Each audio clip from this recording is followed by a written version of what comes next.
আসসালামু আলাইকুম প্রিয় শিক্ষার্থী বন্ধুরা, কেমন আছো তোমরা সবাই? আজকে আমরা আলোচনা করব হচ্ছে ড্রিম স্কুলের 1.5 প্রশ্নটা নিয়ে। রিড দ্য কনভারসেশন অ্যাগাইন, কথোপকথনটি পুনরায় পড়ো।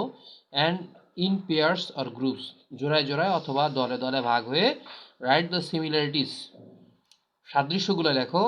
অ্যান্ড ডিসসিমিলারিটিস বা ডিফারেন্সেস, এবং বৈসাদৃশ্যগুলো লেখো। কিসের?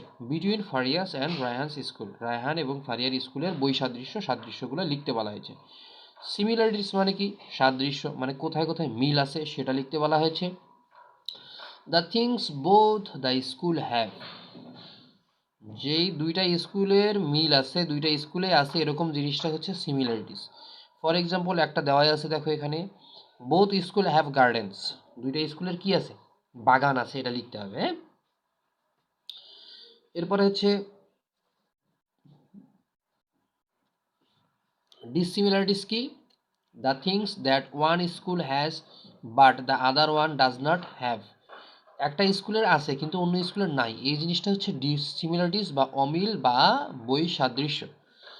For example, there is a big playground in Faria's school, উদাহরণ হিসেবে একটা দেওয়া আছে যে ফারিয়ার স্কুলে একটা বড় প্লেগ্রাউন্ড আছে, খেলার মাঠ আছে। But there is not a big playground in Raihan school, কিন্তু রায়হানের স্কুলে কোনো কি নাই? বড় খেলার মাঠ নাই। তো এরকম করে উত্তরটা করতে হবে। আমি একটু উত্তরগুলা বলে দিচ্ছি। তো প্রথম কথা হচ্ছে যে এখানে যদি বলি যে একটা তো দেওয়া আছে, তাহলে আমরা সিমিলারিটিসগুলো একটু বলে ফেলি। বোথ স্কুল হ্যাভ গার্ডেন, প্রথমটা বোথ স্কুল হ্যাভ গার্ডেন। দ্বিতীয়টা কি হবে? Both school have school building or school compound, ঠিক আছে, গেল। এরপরে হচ্ছে both school have pond, both school have কি? পন্ড, উত্তর হবে পন্ড। এরপরে হচ্ছে both school have library, both school have library. তাহলে এবং শেষেরটা আমরা কি দিতে পারবো? Both school have trees, both school have trees, ঠিক আছে। এরপরে আমরা যদি ডিসিমিলারিটিসের কথা বলি, ডিসিমিলারিটিস বা বৈসাদৃশ্য বা অমিলগুলা কি কি? যে একজনের স্কুলে কি আছে? বড় খেলার মাঠ আছে, আরেকজনের স্কুলে বড় খেলার মাঠ নাই। তাহলে লিখতে হবে one's school has big playground and other one's does not বা do not have big playground. এরপরেরটা ওয়ান্স স্কুল হ্যাজ তোমার হচ্ছে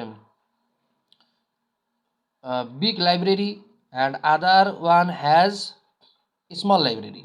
এরপরে হচ্ছে one school has big garden, one school has কি বলে নট এ বিগ গার্ডেন, ঠিক আছে, বা স্মল গার্ডেন। এরপরে আরেকজনেরটা কি লিখবো? আরেকজনেরটা লিখবো হচ্ছে যে একজনের বড় পুকুর আছে আর আরেকজনের বড় পুকুর নাই।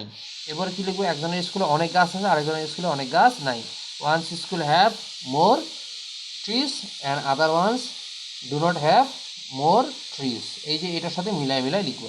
এই যে যেমন এখানে দেওয়া আছে there is a big playground in Faria's school but there is not a big playground, এটার সাথে জাস্ট এইখানে এই জিনিসগুলো পাল্টাই দেবো, ঠিক আছে। বিগ প্লেগ্রাউন্ডের জায়গায় দিলাম যে বিগ পন্ড, হ্যাঁ, আর এখানে দিলাম যে এখানেও দিতে হবে তাহলে বিগ পন্ড, ঠিক আছে। এখানে দিতে হবে স্মল লাইব্রেরি, আর এখানে দিতে হবে নটটা উঠাই দিয়ে এ বিগ লাইব্রেরি, ঠিক আছে। তো এরকম করে মিলাই মিলাই তোমরা উত্তরগুলো লিখবা, আশা করি লিখতে পারবা। আর যদি না পারো তাহলে কমেন্টে জানিয়ে দিও, আমি একটা লিখে ছবি তুলে পোস্ট করে দেবো ইনশাল্লাহ। তো আজ এই পর্যন্তই, ভালো থাকো, সুস্থ থাকো। আসসালামু আলাইকুম রহমতুল্লাহ।